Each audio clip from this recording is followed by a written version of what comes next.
Yantimirandasya Gyananjanashalakaya Chakshudanmilitam Yena Tasmai Shri Gurave Namaha. Vancha kalpatarubhyascha kripasindubhyaiva cha patitanam pavanebhyo vaishnavebhyo namo namaha. Hilo dunita kedaya bishadaya pranmila modaya samyak shastra vivadaya rasalaya chitarpiton madaya Sasvat Bhakti Vinodaya Samadaya Madhurya Maryadaya Shri Chaitanya Nidhe Daya Tavadaya Bhuyadamando Daya Dibya Brindaranya Kalpadrumada Srimat Ratnagara Simhasanastu Sriman Radha Srila Govinda Deva Pristali Visayamanush Marami Bhaktya Vihinaya Paradalakshay Shiptaschakamaditarangamadhye Kripa Maitvam Sharanam Prapanam Vrinde Namaste Charanarabindam Vrinde Namaste Charanarabindam Swastirastu Vishwasya Kalu Prasidatam Dhyayantu Bhutani Shivanmito Manascha Bhadram Vajata Dadukshaye Abhishatam Namatirapiya Haituki.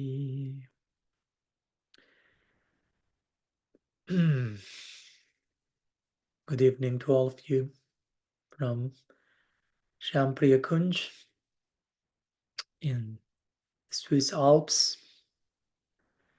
Having a very beautiful darshan while looking at you, but slightly looking to my right and having another beautiful darshan of the monumental Alps and astonishing beauty of nature in this particular spot. Not only here, of course, but yeah, a very thick reminder of the sacredness of everything. Now, then you leave the Alps and enter into the jungle of concrete, and you need to carry that reminder with you. So that's the challenge waiting for me in a few days, and pray to be successful in my interaction with matter in all of its forms and dispositions. So we're happy to be with all of you. We are warming up for a great, beautiful celebration of Sri Radhastami tomorrow.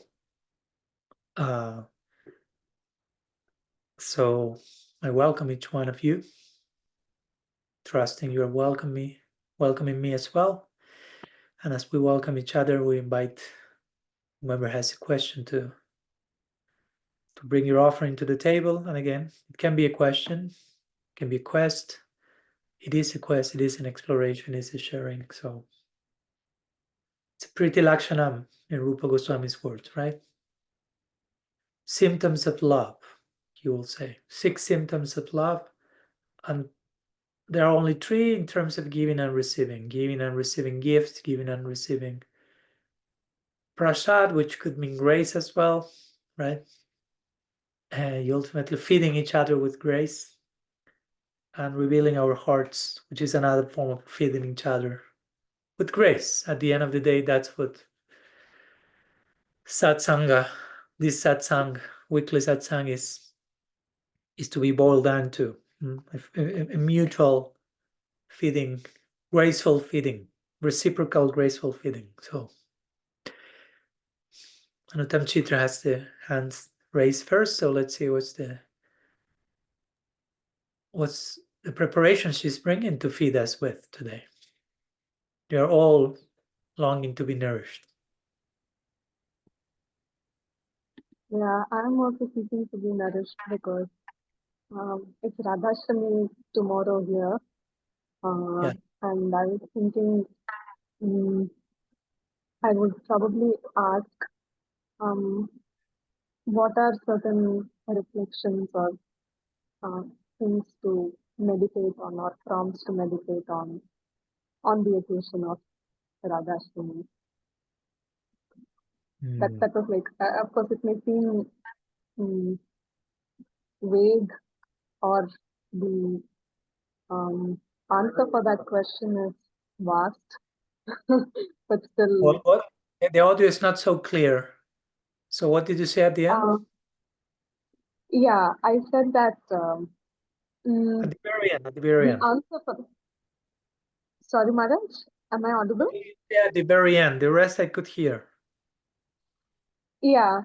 I said the answer could be really big, but then it's still anything, any prompts or ideas in whatever time possible would be appreciated. Yeah. Well, first thing that comes to mind will be one of a phrase that is becoming more and more a favorite of mine, which is, it depends.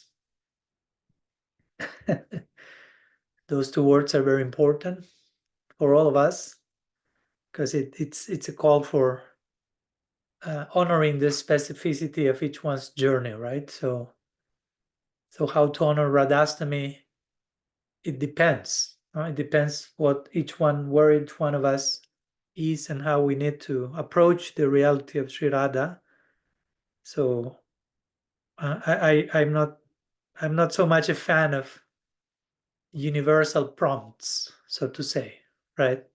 In other words, okay, here comes the prompt, and it's of universal application for everyone, and it has to work in the same way for every person. And of course, at the same time, we all sing the same, chant the same mantra in one way, but at the same time, there is do so many things, so many of the same things, each of us, different people, but still there is a specificity of that. So of course, I can share some thoughts. But again, acknowledging that for each of us, Sri Radha and the connection with the principle of the personality of Sri Radha is unique, right? It's radically personal. So, where to begin? I was not expecting a question. I was maybe thinking someone may ask something about Lalita Devi, since today also there is some celebration out here on her appearance day, but I was taken by surprise. But your question on Sri Radha, which is great. I mean, it's okay, as we were talking some weeks ago in Ananda Dham for when we were celebrating Sri Radhastami, and we were, Krishna Chandra Prabhu brought the idea of Adibas Titi, right? These talks that are given one day before the actual celebration, generally one day before, but actually how we can be engaged in that more than one day before and continuing reflecting after that, overflowing into 4 months, and then comes again another month of anticipation, and again the day, official day, and then the overflow after that. So personally, I feel that it's important that whenever we speak about Radhastami, Janmashtami, Gaur whatever celebration we are sharing, trying to honor, we keep the discussion relatable to our journey. Not to make it self-centered in me. Not like everything has to revolve around where I am, right?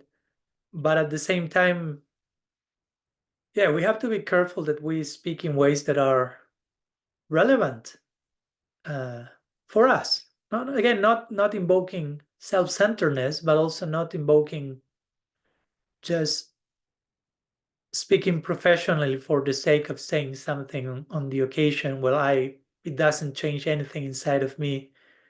And it's so easy to fall into that and to learn the proper things to say on an occasion like Radhastami or any other occasion, like to craft carefully craft script with all the right beliefs and all the right things to say, but sometimes the concern about that is mostly, hopefully nobody finds fault in me or whatever, right? I passed the test, right? I'm a good boy. Woo!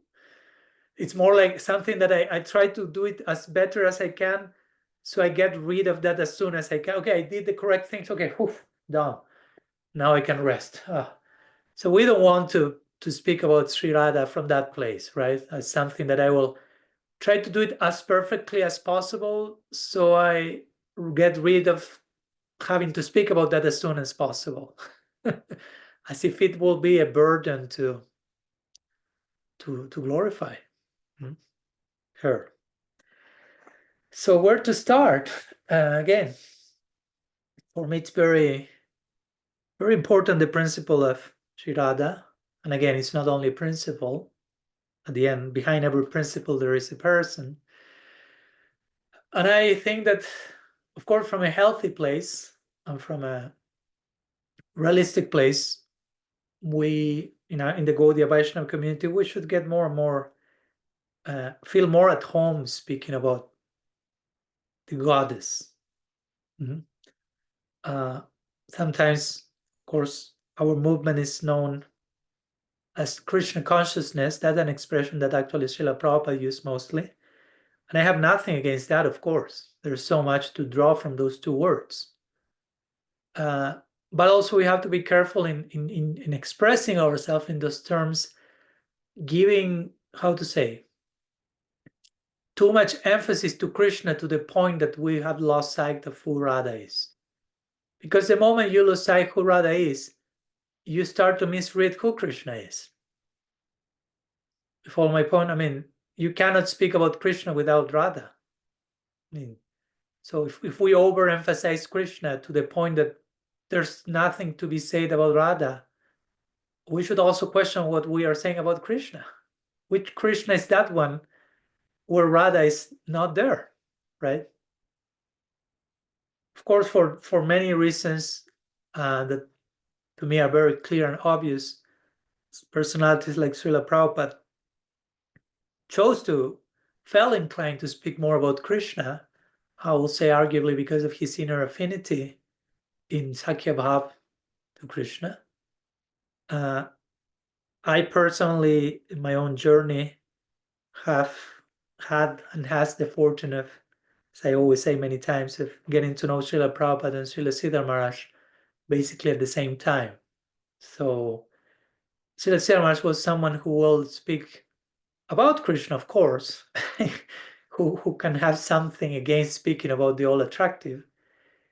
But I will say, and many have said that, and he himself say that his main emphasis will be on Sri Radha and Sriman Mahaprabhu. So if you are accustomed to listening to his lectures or reading his books, he will go more in those two directions, which how much you can separate between this again. So for me, that's a beautiful complement. It's perfectly complementary. I'm not seeing here any problem, so to say, any conflict. So Śrī Rādhā is a crucial element in our tradition. As Srila Bhaktisiddhanta Saraswati Thakur say, there are those who are called Shaktas, who worship Devi, Kali, Durga, personification of material nature, looking for very specific personal, quote unquote, we will say blessings for them from the goddess, but it still is very utilitarian, right? So they are called Shaktas, and Prabhupada Bhaktisiddhanta will say, we are Shuddha Shaktas. We worship the goddess, the Shakti, with the pure, ideally with the ideal, with the pure intention. We don't approach the goddess for our own sake, but for the sake of love's necessity. The goddess is the personification of love. Śrī Rādhā is the embodiment, Mahabhav Swarupini. She is the embodiment of love in dedication to the utmost degree, to a degree that for some of us it may even seem at times dysfunctional and codependent. when looked from a very superficial eye. Like, I don't know, you go to the last verse of Shikshastakam, which Krishnadas Kaviraj Goswami said, that was spoken by Sri Radha, though Mahaprabhu voiced the verse, but the idea is he pronounced it in fully embedded into Radha Bhav. And there he, she, he's saying Krishna can do whatever he wants with me. He can embrace me, he can kick me, he can trample on me. No matter what he does, he will be forever the Lord of my life. So again, for some of us on this side of the equation, we will think, wow, you don't want to approach a boyfriend like that, right? You want to approach a partnership from that place. That won't end good. So is this the same? So we may need, that's why that's the last verse of Shikshastakam. First, you need to integrate the first 7 and all their implications so you can reach there safe and read that for what that actually is, which is a very natural, organic, voluntary, ongoing choice of Sri Radha to dedicate herself in the most possible loving way to satisfy the needs of her beloved. And she knows there are so many needs in the heart of her beloved, in the context of love, again. So all this happens in the context of fullness. Krishna has needs in the context of fullness. Radha has needs because she's fully identified with Krishna's needs. So whatever needs he has, she has. But her dedication to him comes from a place of fullness also. She's not codependent. She's not approaching Krishna because she has some psycho-emotional existential hole, and which has exact shape of Krishna. So you superimposition there. Okay, now you feel my hole. I love you. Not like many times we approach people in this world. We say I love you, but we actually want them to fill in the existential void that we have not been able to fill in ourselves, so to say. But here we are talking about Radha and Krishna, the absolute Brahman, if we want to use that word, Upanishadic term, which means that entity which expands and makes others expand. So that by the very nature of expansive nature of the absolute, there is a tendency to celebrate, to grow. So the absolute becomes 2, not in time. It's an eternal event. Those scriptures may say sometime, Eko Bahushyam, the one became many. No? The one was dissatisfied with being one, was bored, so to say, and expanded into many to celebrate. But again, this is not an event in time. I will speak so nicely about that absolute one in the very beginning, right? Oh, he was boring, so he needed something else not to be so bored. So then, okay, then Radha and Krishna appeared. It's not like that. Radha and Krishna are eternal truths, and this is a very paradoxical idea that we need to gradually integrate. Radha and Krishna are both the divine, right? Many times you have to pay attention to your inner, how you think of the things inside of you. Do you think of Krishna as God only and Radha as some supportive role in the drama, or as a devotee only? How do we think about Krishna? How do we think about Mahaprabhu? I mean, not to feel bad about ourselves, just to have the courage to question our own inner processes. So to make sure we are accurate in how we are approaching the relationship, because Chaitanya Charitamrita, Prema Sampu, different scriptures say Radha and Krishna are one soul in 2 bodies. Different ways of putting it. Again, different words are difficult. No? The same absolute appearing as God and Goddess. No? It's difficult in our mind. We tend to compartmentalize things. So God goes in this box.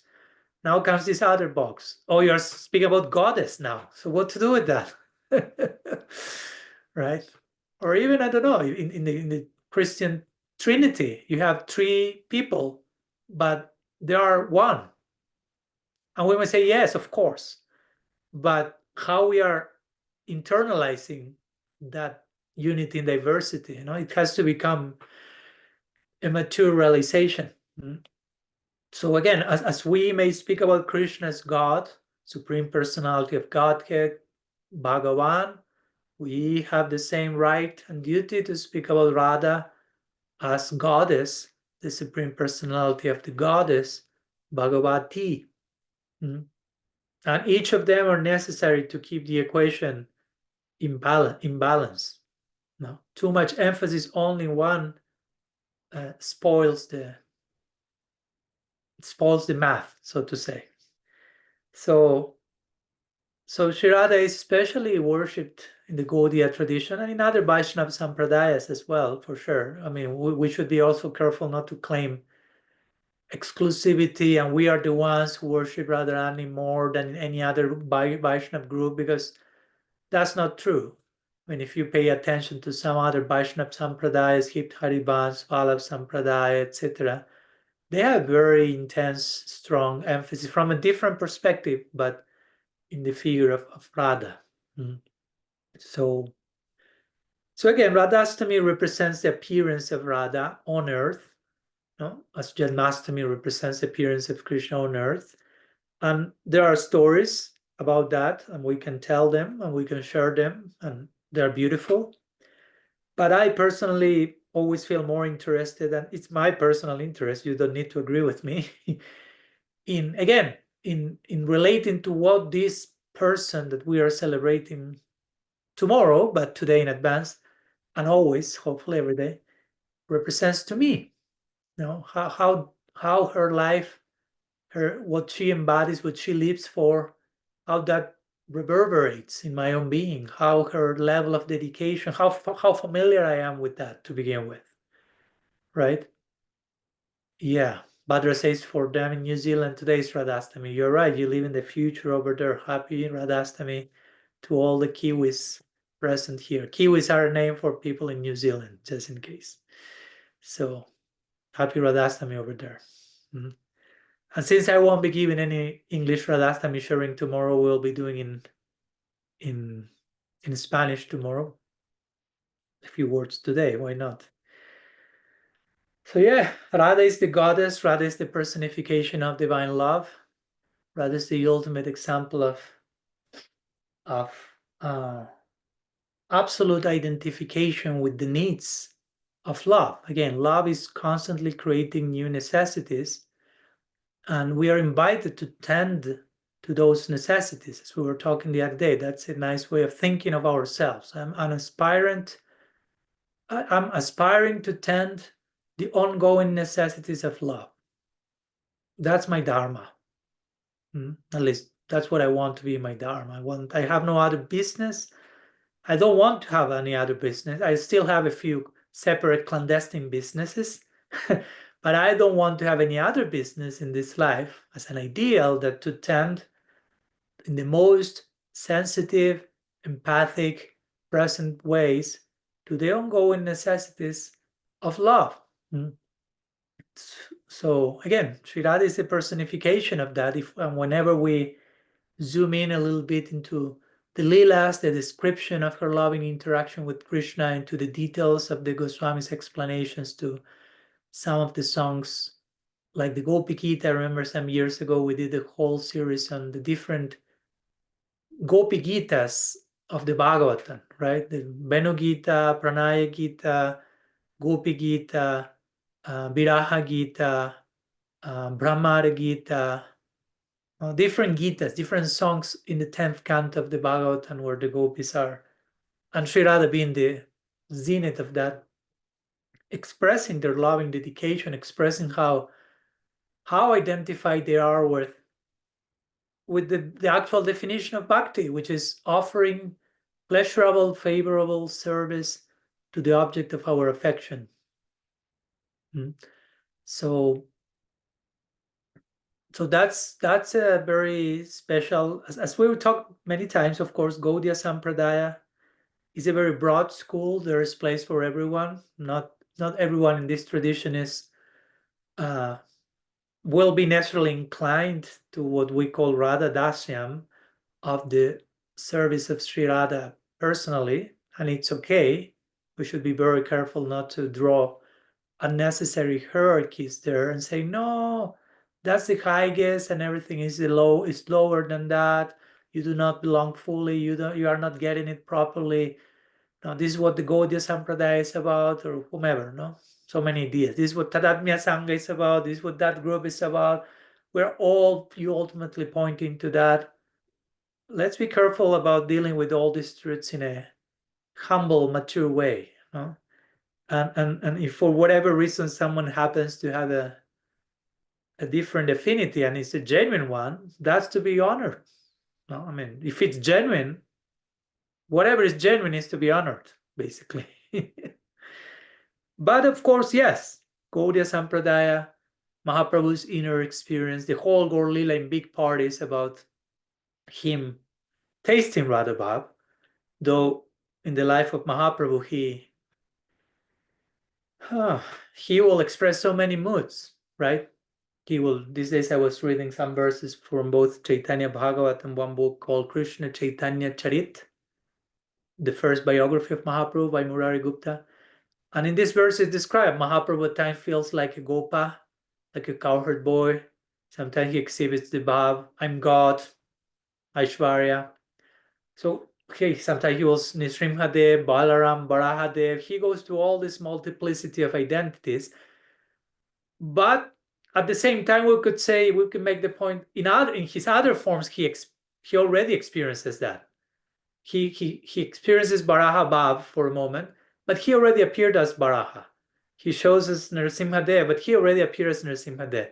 There is one particular experience that he's not experiencing anywhere else outside of Gaur Lila, and that's the main reason why Gaur Lila is there, which is him experiencing Radha Bhav. And of course, that becomes his experience becomes a natural outpouring and consequence of what the Sampradaya has to offer.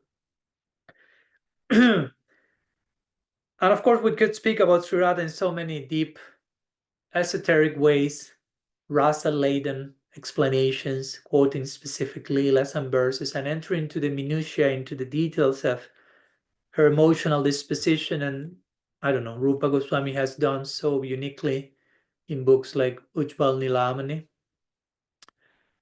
where he in detail analyzed the psychology, ecstatic psychology of Śrī Rādhā and the simultaneous coexistence of a whole array of emotions that for most of us on this world, many of them we do not even experience them, because as we know, for most human beings, we have a pretty flat, shallow emotional life, with all respect, as Brené Brown will explain in the Atlas of the Heart, where she tries to give like 85 words for emotions, but say that most humans only have 4 or 5 words to describe their emotions.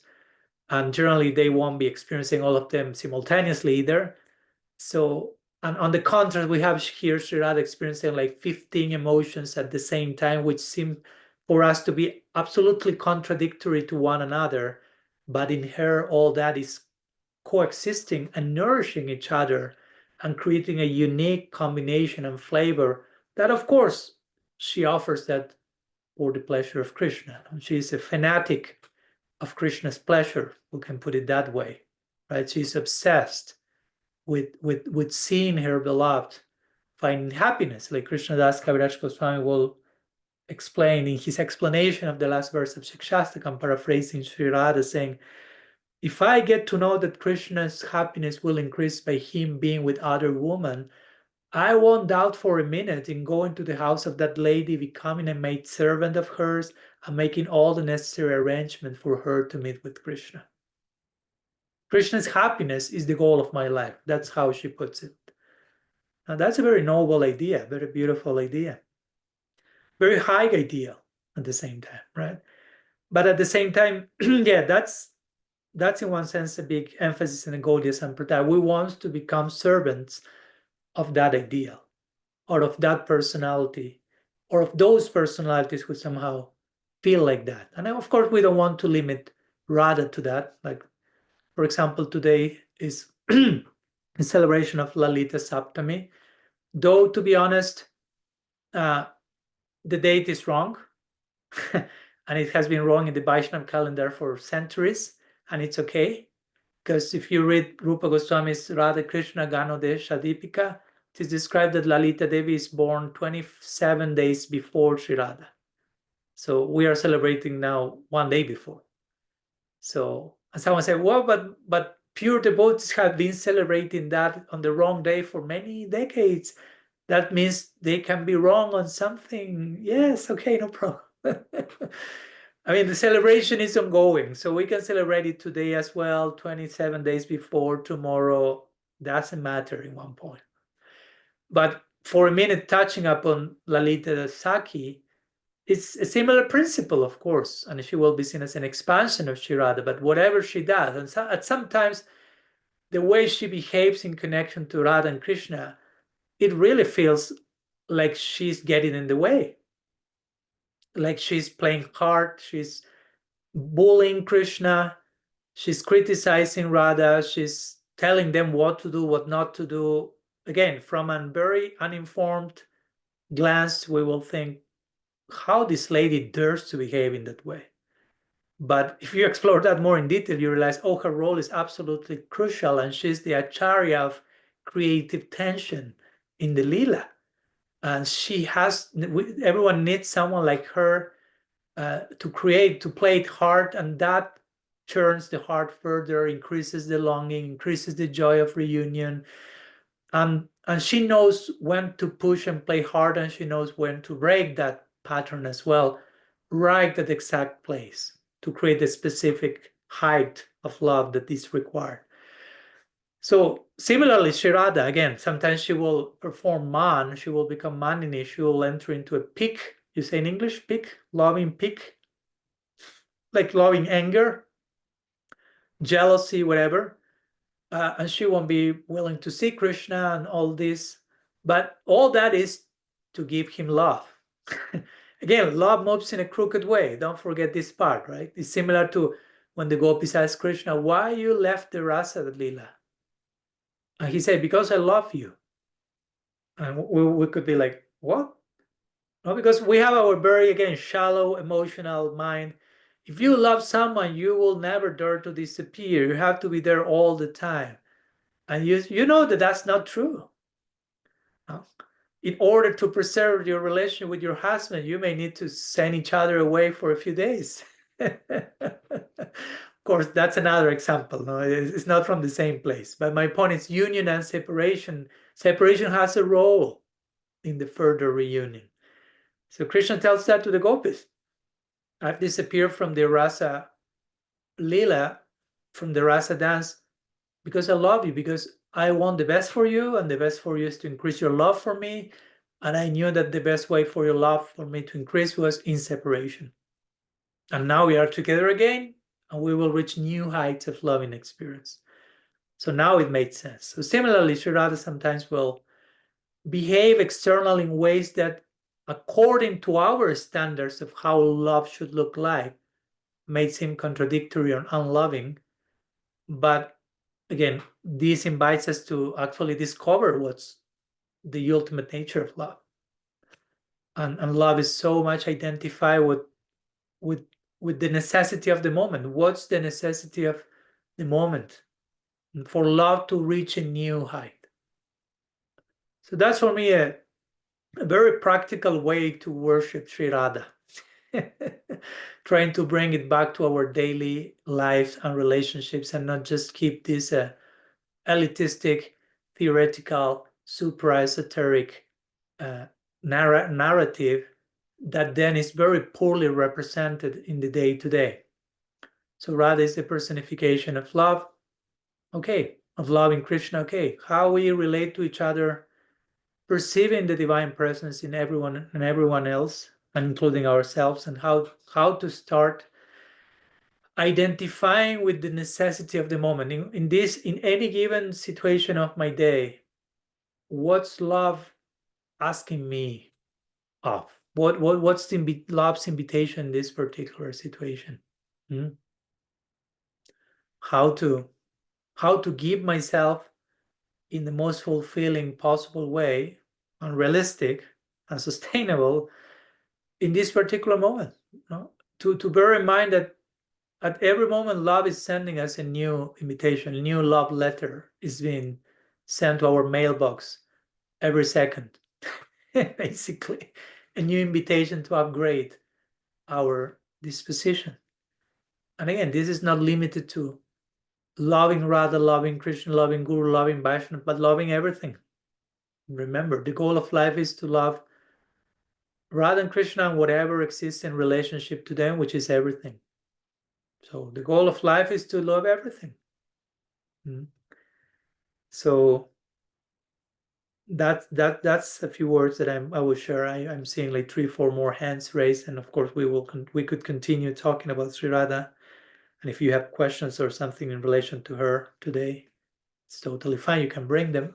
But some initial thoughts, trying to bring it from the Lila, Tattva, goddess, bhakti, dedication perspective to the relational level on the day-to-day basis, and how to honor the principle of Radhastami, the principle of the appearance of the embodiment of love. Okay, how can I invoke the appearance of the embodiment of love in any given moment? That's the ongoing question that any loyal servant of Radha has in their mind, right?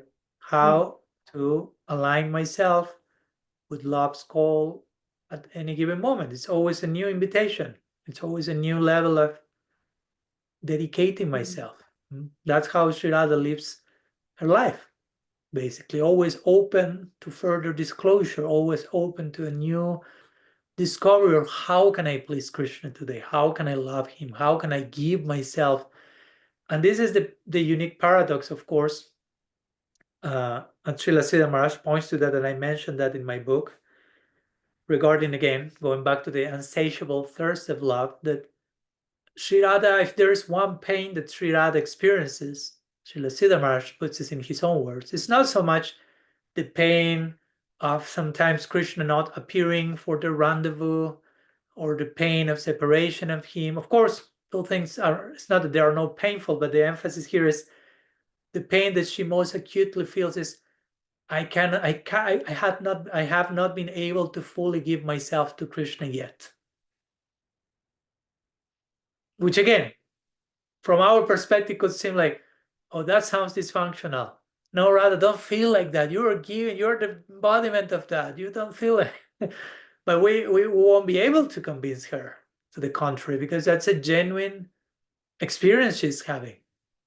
I have not been able so far to give myself to Krishna. And when, of course, you study the details of Radha's dedication, I mean, if there's one person, if we have to pick one person who gives herself full to Krishna, that's her.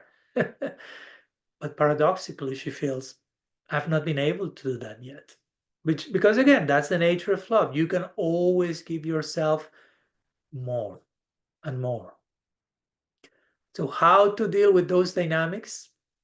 For us, we are not Radha, right? So, but at the same time, that's a horizon to which we are invited to enter into. So how to gradually enter into that realm in a way that is sustainable and healthy, challenging enough, realistic, not neurotic, but again, inviting, inspiring, exciting, all of things, and we become more and more able to accommodate a broader array of emotional disposition to offer to Krishna. Because at the end of the day, and to offer to Radha, and to offer to everyone, at the end of the day, that's the offering, right? The offering is our heart. It's all the unique nuance that starts to boil in your heart, so to say. Now, externally, it may take so many forms or not so many forms, but the more elaborate ornamentation in the offering happens inside the heart, the more we advance.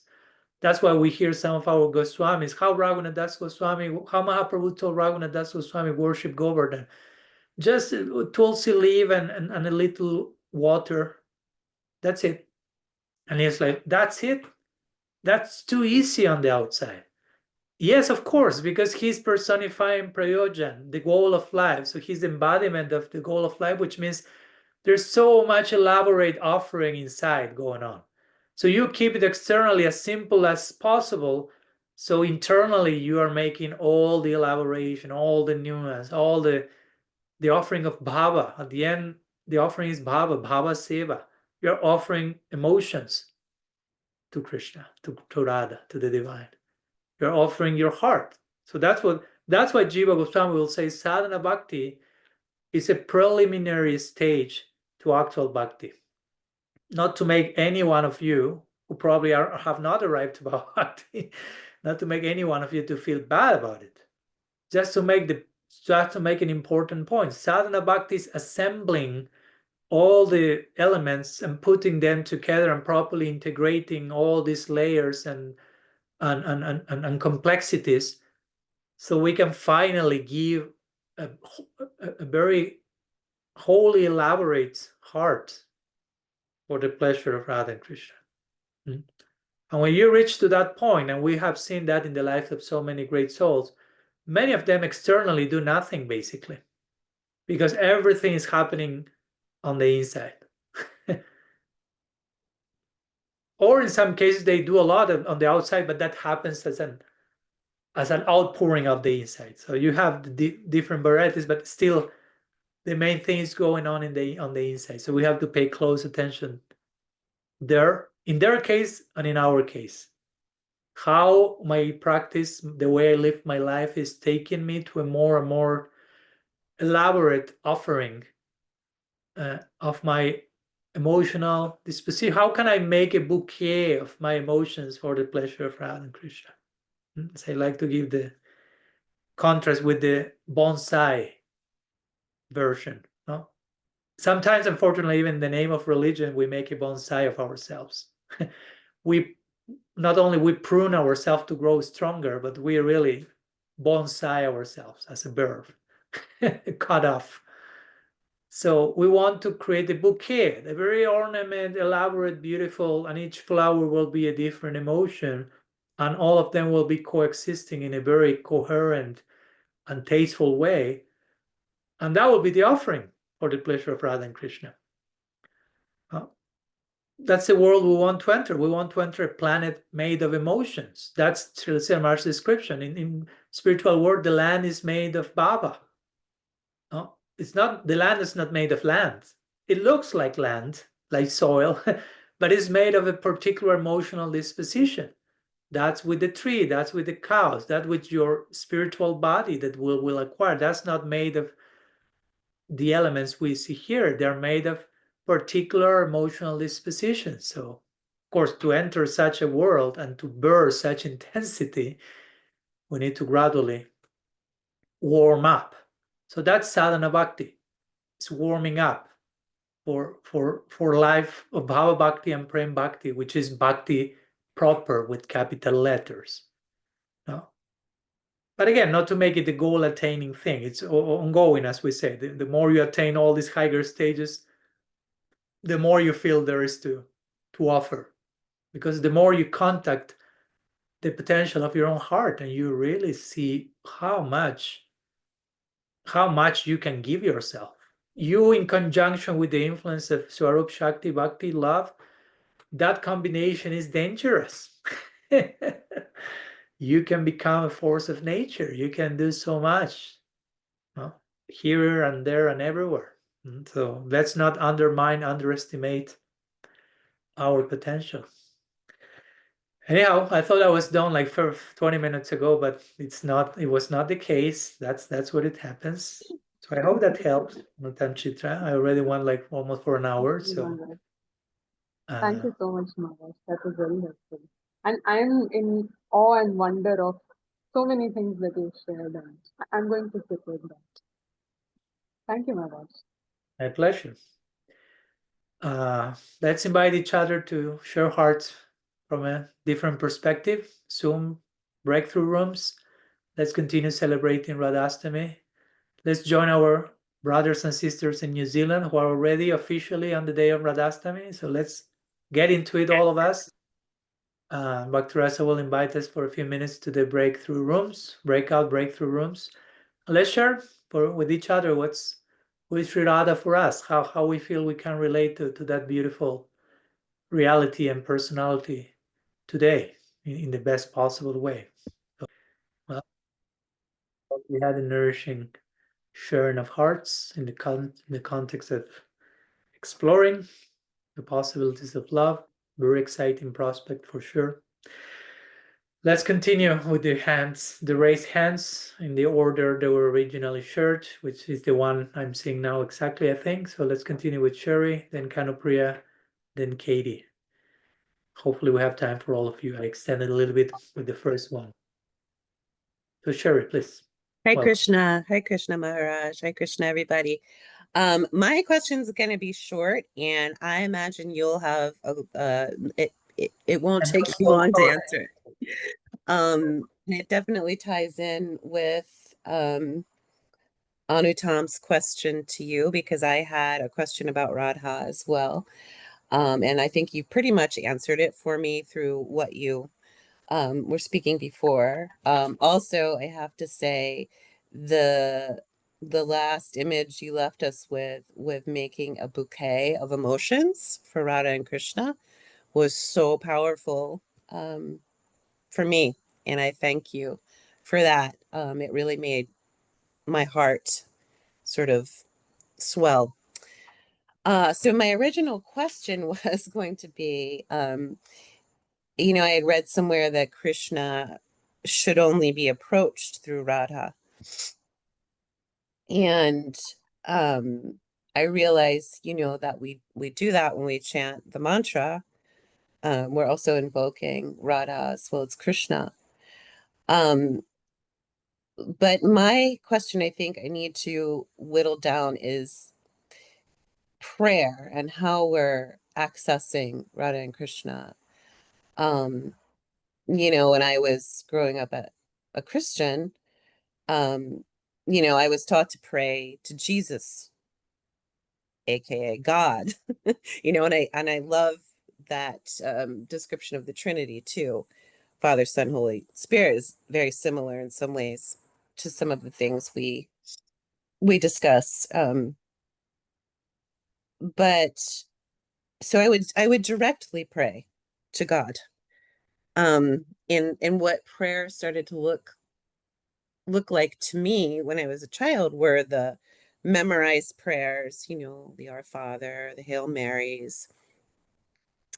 And that was my approach. But then it turned into, and maybe this was because I was an only child with no friends, I don't know. I just started talking to God all the time.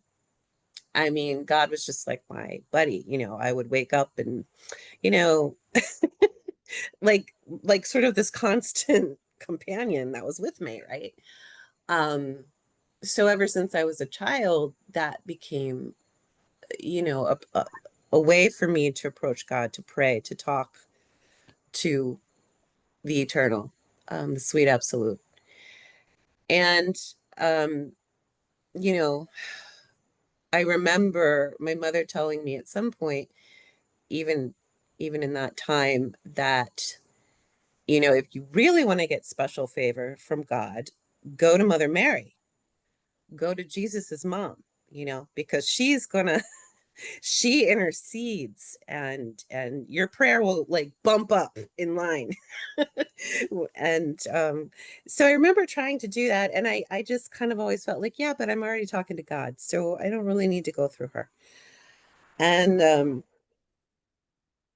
so when I became, you know, more involved in Krishna consciousness, you know, it was very, very Krishna centric for me. But I always obviously had a love of Radha when I would read about Radha, or you know, hear the Leela. I guess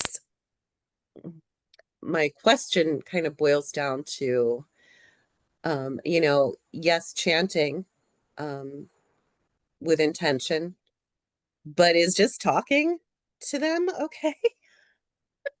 I mean, is that like too simplistic?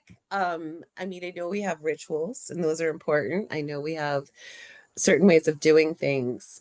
Am I too casual in my approach? And originally I was thinking, okay, well, if I'm not approaching Radha first, does Krishna even hear me? And now I'm really coming to the understanding. I'm really seeing it. They're one. They're one. They're one. So if I'm talking to Krishna, Radha's hearing. If I'm talking to Radha, Krishna's hearing. Is this oversimplistic of me? I mean, like, I guess that would be my question. Am I oversimplifying it? Thank you. Of course, you are asking the question for yourself, so I may share something that hopefully is applicable to your own self, because again, it depends. Depending where we are on the journey, our approach and way of communicating or connecting Radha and Krishna may be different, right? Not only on our stage of the journey, but on who we are as individuals, but also there are degrees of getting to know more in detail who are Radha and Krishna, basically. In the beginning, it may be more like a concept, or eventually it's not a concept, it's a person, but there are some filtering of the person through certain ideas we may have. And it's, again, I'm not condemning any of that. I'm just saying that in time, the relationship becomes more and more specific and accurate. No, like I don't know. Again, an example, not to make a full parallel. We know someone in this world, and we kind of feel I fell in love, but actually you don't know the person. Generally, then you come to know the person, and then you have the actual chance of choosing to love that person, with including all the stuff that you come to know after the honeymoon period, right? So my point is, it takes time to get, and the more you know the person, the more you can love the person for who the person actually is. You follow my point? So on some level, something similar applies to God. In the beginning, we may have a more hazy idea of who God is, and there will be a type of love corresponding to that haziness. And eventually we get to know the person more, and we have the chance of choosing to love that person all the more because of that specific, of who that person is more specifically and more specifically and more. So I will say that's also the role of knowledge, if you want to use that term, in terms of getting to know about Radha and listening and hearing about her, or Radha and Krishna, Mahaprabhu. It's not just getting info, but getting a glimpse of the person by very living descriptions of experienced people, and then really choosing to fall in love with who that person actually is, and not with my ideas about the person, which sometimes can happen. Let's be honest. We have to be very discerning about, okay, who is Radha and Krishna? Which are my ideas about Radha and Krishna? How much one thing matches the other or not? So, and again, there are degrees of approach. Like Krishna says in the Gita, in the beginning, people approach me for money, for relief of suffering, for knowledge. And it's okay. I welcome them all. But at one point, someone approached me for who I am, not for what I have to give to them, right? So regarding the example you were mentioning about Mary, and I can see that, like, okay, if you want to get the special blessing, but sometimes in that prayer, and again, for a child, it's totally fine. But what's the blessing we are looking for, right? It's something that ends up in me, or it's a blessing to offer myself, as we explained before, for the pleasure of the beloved. And again, I'm not condemning one or the other, but there is a clear difference there. And Krishna says, okay, we can begin anywhere. Wherever you are, begin there. If you are full of desires and you see everything self-centered and I'm in your service, I'm in your service, no problem. But ideally, the relationship should mature beyond seeing the other person just to serve me, right? So when we hear in our tradition, you only approach Krishna through Radha, it's not so much like a formula that if you miss Radha, Krishna won't hear you, on all this type like of formulaic mechanistic things. Okay, I have to say Radha first, Hare. Okay, now I caught Krishna's attention by force because I say the correct word. It's not like that. But the idea is, again, approach Krishna through Radha. Who is Radha? We just share some thoughts about that. What does she stand for? What does she embody, represent? A loving attitude of selfless dedication for the pleasure of the sweet absolute. So approach Krishna through Radha means, ideally, whenever you address Krishna, is through the spirit of Radha, in the sense of through the spirit of giving yourself in loving service, even if you don't use the word Radha or something like that, right? So this will be as practical as I can, this notion of, address Krishna through Radha. And of course, again, the more the whole thing develops, at one point you may be approaching Krishna to serve Radha. And again, serving Radha and serving Krishna, they are not separate departments, right? They're not in competition with one another. At the end of the day, our Ishtadev, in one sense, is not Śrī Rādhā separate from Krishna. No, Radha, Krishna, Prana, More, Jugala, Kishore, says Narottam Das Thakur. No? Pranamo, the life of my life are Radha and Krishna, Jugal, Kishore, the divine couple. No? So Narottam Das Thakur is a Manjari. He's very much in the service of Radha, but being in the service of Radha means being in the service of Krishna, because Radha wants to be with Krishna, and Krishna wants to be with Radha. So at the end of the day, we kind of like make this like dualistic separation. No, I only care for Radha. I don't care for Krishna at all. I don't think Radha will like that a lot. So again, we have to be careful to speak about the things in a sensitive way, right? So at the end of the day, we are all serving one same department. It's not like even the so-called opposition party, the Vipaksha gopis like Chandravali or others that sometimes are depicted like the enemies of Radha. They're not enemies, they are not opposed, they love each other, but they serve in different moods, as we were saying before. They present a particular emotional bouquet that creates the exact contrast and friction and particular churning that is required for love to reach a new height. So nobody is against someone else in the realm of love. It's all a realm of cooperation. And that's an important word that I remember once I heard from a sadhu. He said, the first step into the world of love is learning to cooperate with one another. Cooperation is the beginning of love. Because you look at that world of love and everyone is cooperating, even those who seem to be opposed to one another. That's a form of cooperation even. But in this world, sometimes it looks like we're loving one another, and that's a mask to hide the non-cooperation. So if we are really into love, okay, that has to be shown first in how we cooperate, how we learn to cooperate with one another, coexist, relate, work together for a common cause. That's what's happening in the realm of love ultimately. Yeah. I don't know if that helped at all. That helped a great deal. Thank you so much, Maharaj. I really appreciate it. My pleasure. Okay, let's go to the next question. We'll skip this breakthrough room, so we have time to hopefully to address remaining question from Kanupriya and then Katie. Maybe we'll transgress a few minutes of the normal time. If you allow me, let's see. So Kanupriya, please feel free to unmute yourself. Yes. I mean, Katie was first, actually, but Okay. I don't see her anymore. We'll go to both. And now yeah, I'm seeing her. Okay.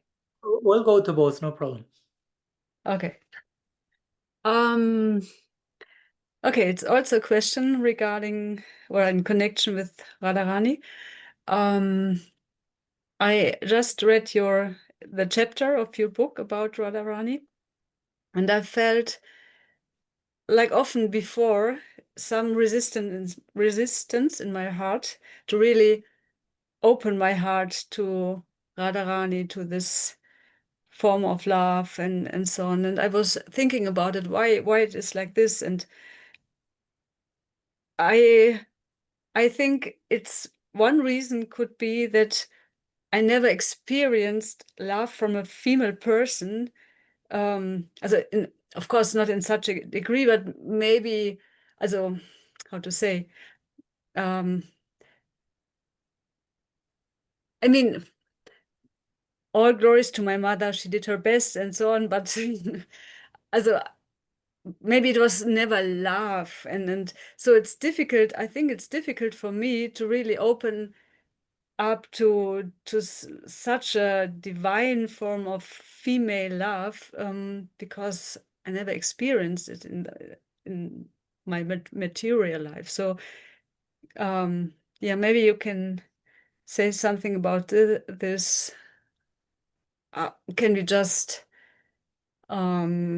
transcend our experiences? How can we connect nevertheless? How can we open our heart to the spiritual love and so on? Yeah, thank you. Of course, we don't have all the time to enter into the details, but it's an important question. We were talking about that in Switzerland, right? About how sometimes we can have experiences in bhakti that are, how to say, that pierce through certain trauma that we have acquired, so to say, or certain wounds that sometimes get in the way of having certain experiences, but sometimes we can have also genuine experiences that really pierce through all that and give us an experience of that beyond our own wounds. Of course, it doesn't mean that after having the experience, I transcended the wounds. Maybe because of having that experience, then I will go back to my wounds and work on them, knowing that there is something more powerful than my wounds and a reality that is awaiting me beyond my wounds. It's not like, oh, I have this flash ecstatic experience, so I don't need to tend my wounds anymore and to solve that stuff. No. Probably that will send you back there from a more empowered place. So if some of us have not have any, we will say, genuine experience of female, motherly, sisterly love, unconditional love coming from a female figure in our lives, or of course you can apply the same to a male figure, depending each one their own lacking, so to say. We are all coming with some lacking in that regard in one degree or another. We don't want also to say black and white. There has been nothing of that in one way or another, but yeah, some lacking for sure. Again, though we may appreciate, especially coming from our parents, because they are our first, how to say, embodiments of everything and anything for us as a point of reference, whether it is love or anything. The main representatives of authority of God, for us, they're our gods to begin with. So very naturally, if I receive certain experience from my parents, somehow I end up projecting that to God, unconsciously many times, because parents were our first gods, our first authority figures, where we could not think about the notion of God, but we could think about mom and dad. But if mom and dad were absent, emotionally absent or whatever, then when the idea of God pops in and somehow I introduce it very inadvertently, I may move those same ideas to, okay, the new bigger authority figure, and maybe augment all that stuff in connection to God, because God is the ultimate authority figure. So if my mom was emotionally unavailable, so then the Supreme Mother, Śrī Rādhā, how much more emotionally unavailable she must be. I mean, I'm not saying that's the case, but we may unconsciously end up there. And of course, that's not the idea. So that's why we need to gain awareness of our inner processes and, okay, how, as you were saying, no? Okay, I'm feeling that I'm not connecting there. There may be some fear. Why? And one starts to put the dots together. And in that connection, there may be some healing to be done in connection to our female relationships, so to say, source female relationships. And sometimes it takes time, healing that, integrating that, grieving that. Again, there's lots of grief work in the context of healing. And that can allow us to open ourselves and trust the possibility of having understood that particular source relationship and having not only grieved that, but also appreciated that and being grateful for that, and having learned to see some form of love coming through that with the toolkit that that person had at the time. We can appreciate that and open from a positive place of gratitude to that. Then we can trust and move forward to trust that, okay, it is possible that a healthier and bigger and deeper expression of female love is there. And it can be in relationship to Radha, or it can be in relationship to other entities in female form, so to say, right?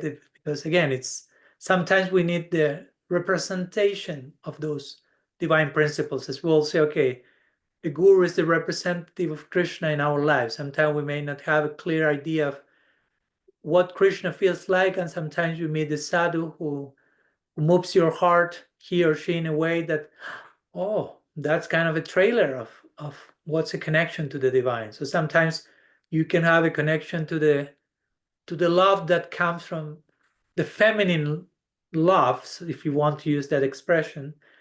So some people who are not only female body, but it can be a male body who has his feminine side properly integrated also. You follow my point? There are so many ways in which, but I will agree that all of us, not only you, Kanupriya, but all of us need to make peace with both sides of the equation, both polarities, female and male. So whether we are carrying some unhealed wounds, unredeemed wounds, uncried wounds that need to be tended to, grieved over, or whatever, in order we can be integrated human beings and be nourished by what we are receiving both from female and male people or sides of people, and ultimately by the god and the goddess. No? Because I've seen that in both sides. Some people been drawn to Radha, but escaping from the toxic male idea they have about Krishna. That's interesting, right? And for some people, that's unthinkable, but the opposite may be happening, or something in between, or hopefully nothing of that. But sometimes something is going on. So it's good. It's part of the anartha vritti, right? It's part of the getting rid of false beliefs, like dismantling and deconstructing toxic ideas or wounds that need to be healed, and they will become a proper perspective. So, and of course, there's different ways. Of course, there are many beautiful prayers to Sri Radha and Radha Rasa Sudhanidhi and other, especially in that book, that speak about her as a mother, as a friend, as a sister, and all these different female dispositions from a very warm and merciful place. For some people, that may be helpful to address her from that place of appreciation of all those qualities that we may not have much of an experience. That's something, but I will make my case for trying to open ourselves to the female principle embodied in other people in our lives. No, I mean, in the relationships that come to my life, which somehow represent the principle of Radha, the healthy integration of the feminine, healthy expression of the feminine, whether it's, again, female-bodied, male-bodied, but there is a healthy expression of the feminine side there. Okay, how can I give gradually, but how can I open myself to that experience, to that love?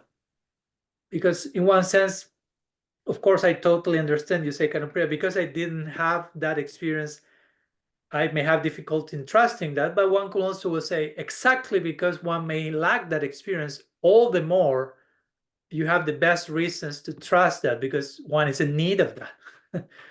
So one could use the same argument to try to emphasize, not like imposing anything, but just to realize, oh, because I lack that experience, I need that experience. I mean, acknowledging the lack is a form of acknowledging the need of that which I lack. So, and that hopefully is a form of just acknowledging that it's an opening, gradual opening to that experience. So,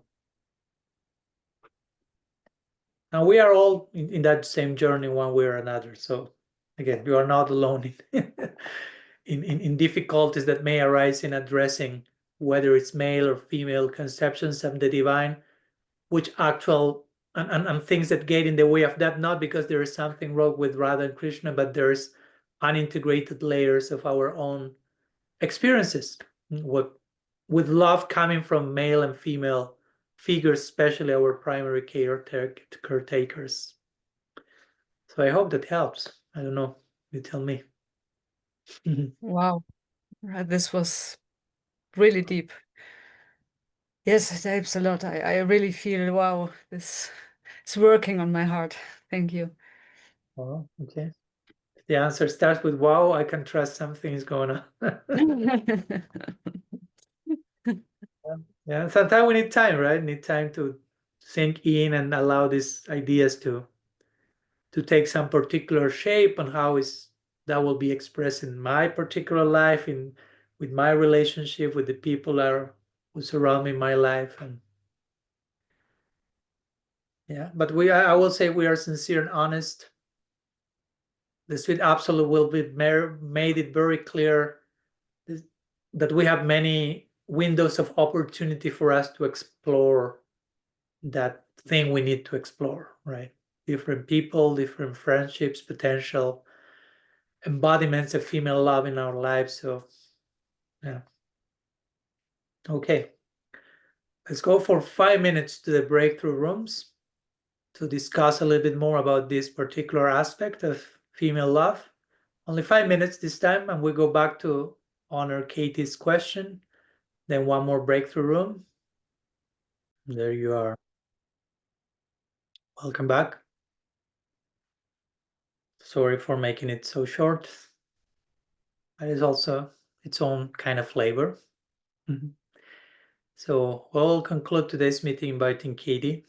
She had a question or something to share today.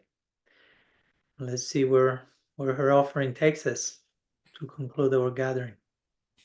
Welcome, Katie. Yeah, thank you, Maharaj. Nice You are to see missed everyone. Wait. Michael.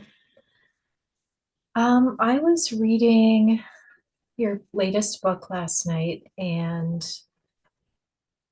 got to the part on page 27 where it's talking about Radha and Krishna and how they're two, how they're one soul and assuming two bodies. And you said they appear as two for the sake of relishing Leela or divine play. And the first thing that popped into my mind was, well, what are the rest of us here for then? And of course, I can say so many things that I've heard over the years. But a lot of those things don't really resonate or like land with me right now. We're created, or we're here to support Radha and Krishna's divine pastimes and to serve them and to enhance their pleasure. And there's this part of me that's honestly kind of irked by that. Like, we're just here for them. Like, I want to enjoy too. So, I mean, our entire conversation today has been about love and serving love, responding to the invitation of love that's there at every moment.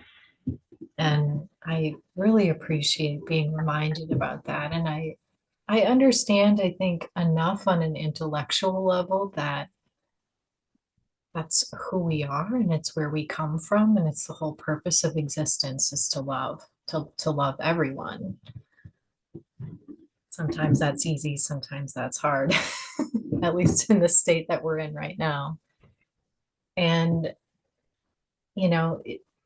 that's the only fulfilling thing, that's the only thing that's ever going to fill our hearts and bring joy and happiness and purpose is love, and love in action.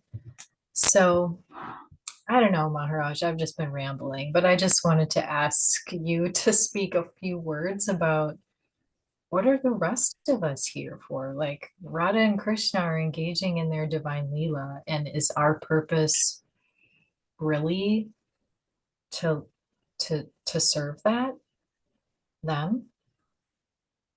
And is that really where we feel fulfilled? And you just gave the answer in part in the question, because you say, but in love, that's where we find complete fulfillment. So it's not that there is no fulfillment. It's not like, okay, we are to serve Radha and Krishna, but what about us? Who will fulfill me? Now everyone becomes fulfilled in that equation. It's not like there is some lacking, and it all goes to Radha and Krishna. And there are two selfish guys that pick the whole thing and run away, and everyone else ends up being empty-handed. And hey, we gave all our life to this divine couple, and they have like ransacked our, and I'm at the loss now. I'm bankrupt. That's not that's not how it works. Remember, love is fully reciprocal, so it's always reciprocal. It's always reciprocal, and don't lose sight that Radha and Krishna are already loving us before we even start to do so. So it's not so much like the whole thing is me to love them. Well, they're already loving us, and they're not complaining about that. No, they're not like, hey guys, we're loving you from time without beginning, and you still are complaining over there about loving me in return. They're not even thinking about that. They just love us as much as they can love us without us reciprocating them. They are loving us as much as they can without our participation in it, so to say. So again, we need to remind ourselves of those things, because when we think, so the whole thing is me to please them, and it, no, that's not the whole thing. We are missing a lot of things if we just think like that. It's not like, oh, I have to kickstart the whole thing and they are just receiving my dedication. No, they are already loving us from the time when we say God does not exist even. So that's already happening from their part. So our loving them ideally should be in response to their love for us, which is already happening. So it's a fair, I would say it's a fair game if you want to use that term. It's not like they're requesting from us something that they are not already giving. They're already giving love, unconditional acceptance, affection. Whether we are taking the gift or not, that's another thing.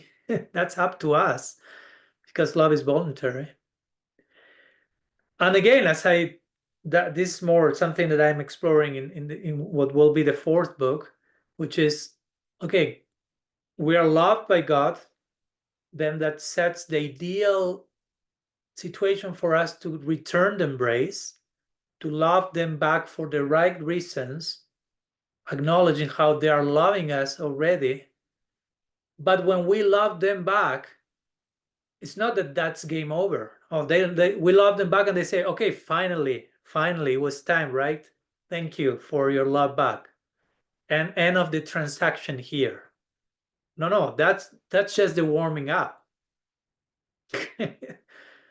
Again, that was kind of the preliminary warming up. Their unconditional love, our returned embrace. Now they say, okay, now things are getting real now. Now we're entering the real thing. Then now Radha and Krishna will return the embrace after we have returned the embrace. And then the whole thing starts like an ever expanding spiral of back reciprocation, which has no end.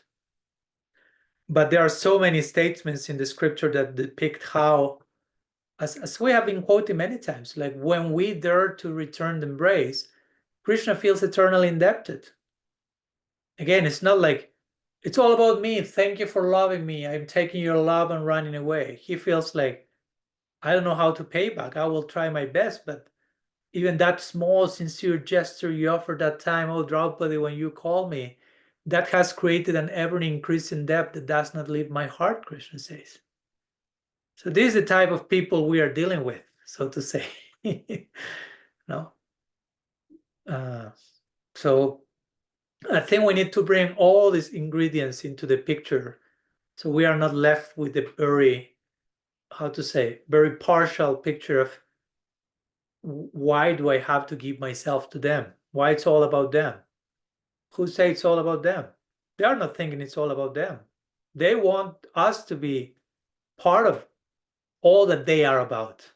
And Radha and Krishna, again, as we quoted many times, Sri Radha will say, the loving search for the lost servant. Krishna is engaged in a desperate search. It's an emergency, he will say. It's urgent. No? Radha and Krishna are looking for us with a sense of urgency. Again, still we have the choice of doing our own thing separate and try to live an impossible life, because by design, we are not separate beings. They allowed us to try that possibility, to try to live the illusion of being a separate center, but that's not possible, that's not necessary. Actually, the whole lesson of existence is try to learn that in loving there is fulfillment. Of course, there is, on top of that, there is another level of thirst, but their fulfillment is love. So it's not that by loving, by dedicating ourselves to the divine, I'm missing something. Actually, by not dedicating myself to the divine, I'm missing the only thing that I actually need. It may take us lifetimes to reach that conclusion.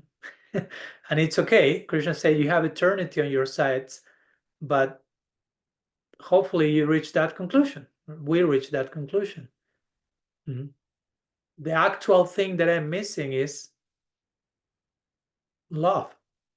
And love in the sense of not that I'm not receiving love from them, but giving myself in love.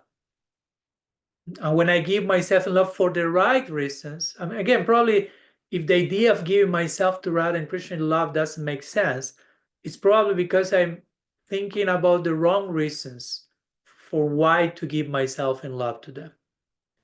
And probably behind those wrong reasons are wrong reasons about how they feel for me before I even dare to give myself to them. I'm not saying you are thinking that, Katie. I'm just saying, speaking in general.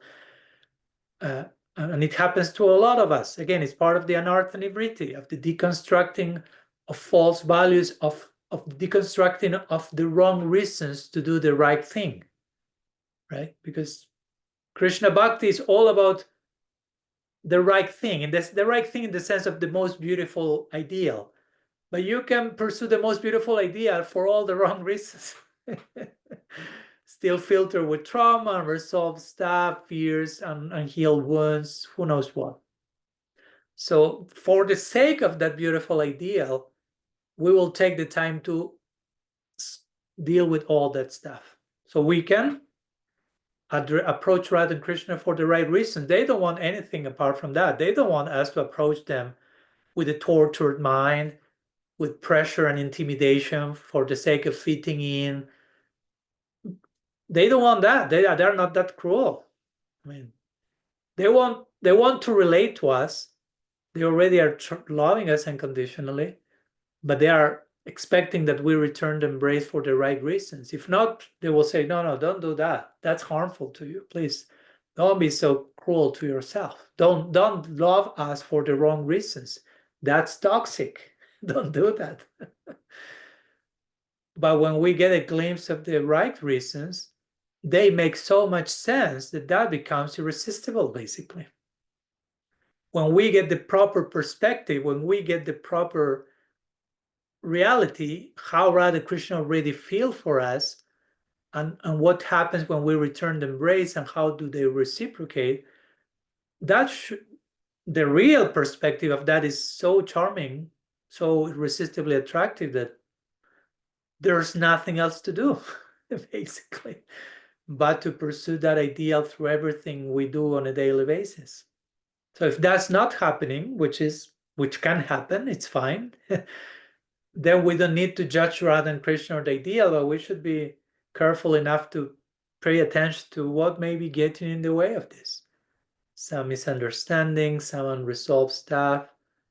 And even if someone says, no, let's be sincere about this, I just want to enjoy in a selfish way as much as I can, and I don't want to even think about loving Radha and Krishna. Okay, thanks for the sincerity. Good luck with the attempt. Shoot as best as you can. You will never get fulfillment in that. Sorry to ruin the part in advance, because there is no register in history of human life that someone has tried that and they really get there. So, but that's the interesting symptom of illusion, that nobody has done it, but somehow I feel I can do it. I can be the exception to the whole history of humankind. That's one of the symptoms of being in illusion, basically. But we can try. Sometimes we need to try. We need to try hard, hit our head on the wall. We learn sometimes the hard way. It's fine. Krishna allows that from time immemorial, as much as he suffers witnessing us in that direction. But I will say that many times it's not so much about that. It's not so much about I want to selfishly enjoy in the wildest way, but it's just about we don't have a charming enough proposal, so to say, a coherent enough idea of how to relate to God. So because we don't have something that is irresistibly attractive, we end up turning out to any other option available in the market, so to say. But it's just because we didn't get the proper definition, because when we get in touch with that and if we are open and sincere, we will feel attracted. Bhajaniya guna vishishta, Srila Siddhara Maharaj said. The nature of Krishna is that when you enter in contact with his qualities, you become irresistibly drawn to dedicate yourself in that direction. It's too much.